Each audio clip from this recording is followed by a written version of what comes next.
In today's lesson, you will learn all about the treble crochet, its anatomy, abbreviation, and universal stitch symbol.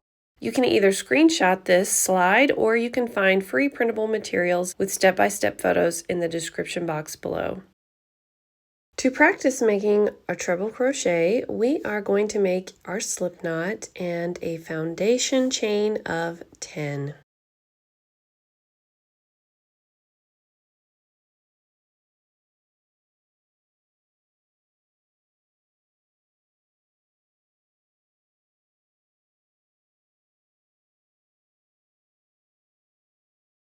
One treble crochet will equal 4 chain stitches in height. So we are going to chain 3 more, and this will be part of our very first treble. That will be our turning chain. So those first 4 chains will count as our first treble. So we're going to begin our next treble in the 5th chain from our hook. To begin a treble crochet, we are going to yarn over twice.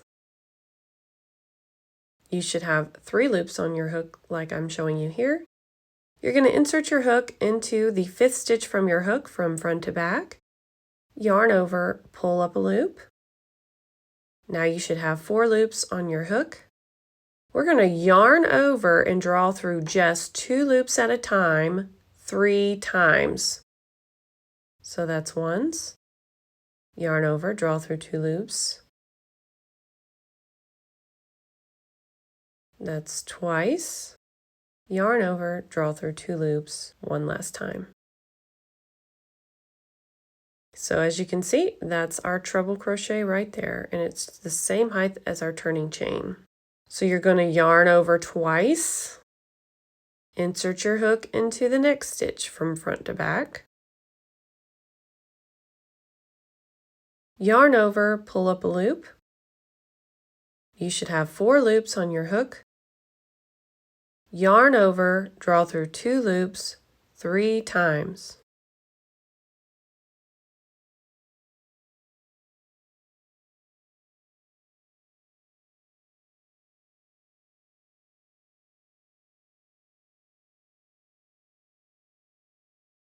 And that's it. You're just going to keep doing that. You're going to yarn over twice.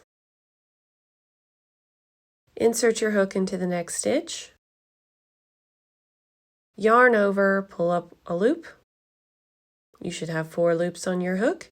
Yarn over, draw through 2 loops 3 times.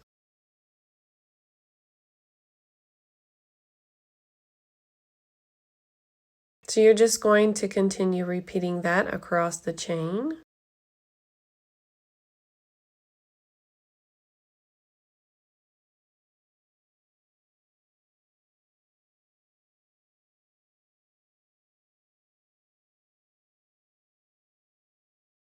So your chain 4 at the beginning will count as 1 treble, and you should have a total of 10 stitches. So stop and count your stitches, make sure you still have 10. And you need to get a little bit familiar with how the posts look. Of course, they're really tall, so they're easy to see. But this is how the front of your treble stitches should look. It almost looks like there's 3 single crochets stacked right on top of each other with these 3 horizontal bars there. If you flip it over, this is what the back of your stitches should look like. To begin a new row, we're going to chain 4 to turn, and this chain 4 will count as our very first stitch of our next row. So go ahead and turn your work. Since this will count as our first treble, we will not be working into that hole right there under that first V. We're going to skip right over it.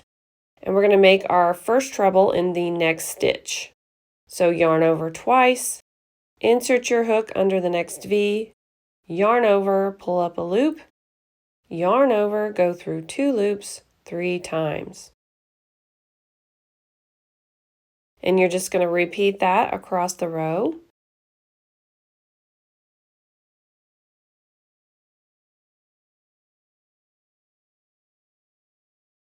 And when you get to the end, I will show you how to work the very last stitch.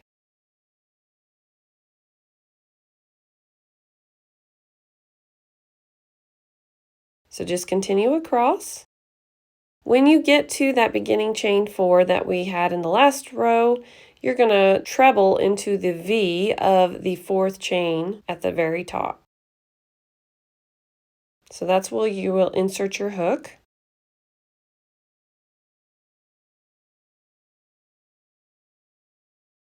And this is what it should be looking like. I did 3 rows here so you could see that there are 3 rows. It's very easy to see because these stitches are so tall. So go ahead and make 10 rows until you feel comfortable making treble crochet.